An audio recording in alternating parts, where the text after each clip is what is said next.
Hi dear students, you are welcome to ACF Short Clips. Today I will discuss an important topic which is essential for every English speaker and English learner. So let me get started.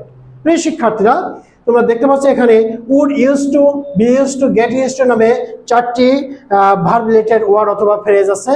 এখন আমরা এগুলোর ব্যবহার নিয়ে আলোচনা করব। তোমরা জানো এই চারটি ভার্ব বা চারটি ওয়ার্ড অতীতের অভ্যাসের সাথে বা বর্তমানের অভ্যাসের সাথে জড়িত।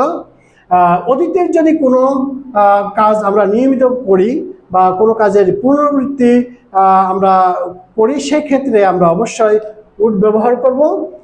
যেমন during my childhood I would play football, অর্থাৎ শৈশবকালে আমি ফুটবল খেলতাম, অথবা আমি পুনরায় মানে একাধিকবার ফুটবল খেলতাম, এটাকে নির্দেশ করা হয়েছে। দ্বিতীয়ত যে ওয়ার্ডটি আসে সেটা ইউজ টু।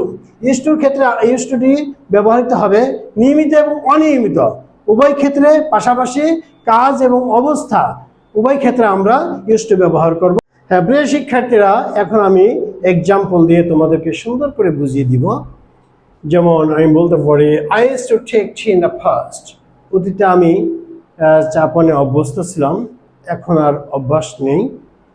সেক্ষেত্রে আমরা কাজকে নির্দেশ করার জন্য ইউজ টু ইউজ করেছি। এরপরে আমরা বলতে পারি I used to be very shy in my student life, অর্থাৎ আমি আমার ছাত্র জীবনে লাজুক ছিলাম। এখানে অবস্থাকে বোঝানোর জন্যই আমরা ইউজ টু ইউজ করেছি। তো তোমরা আরও মনে রাখবে উড এবং ইউজ টু এরপরে মূল ভার্বের বেস ফর্ম অর্থাৎ মূল ভার্বের প্রেজেন্ট রূপ হবে। এখন আমরা বি ইউজ টু নিয়ে আলোচনা করব। বি ইউজ টু অর্থ হচ্ছে কোনো কাজের প্রতি অভ্যস্ত হওয়া। বর্তমানে কোনো কাজের প্রতি যখন আমরা অভ্যস্ত হয়ে পড়ি, সেক্ষেত্রে আমরা বি ইউজ টু ইউজ করব। বি বলতে এখানে এম, ইজার, অজার এই বিভাগগুলোকে বোঝানো হয়েছে। তো আমরা উদাহরণ হিসেবে বলতে দিতে পারি আলহামদুলিল্লাহ I am used to saying prayer. আলহামদুলিল্লাহ আমি নামাজ পড়াতে অভ্যস্ত। তোমরা মনে রাখবে বি ইউজ টু এবং গেট ইউজ টু অথবা গেটিং ইউজ টু ইত্যাদির পরে মূল ভার্বের সাথে আইএনজি যুক্ত হবে।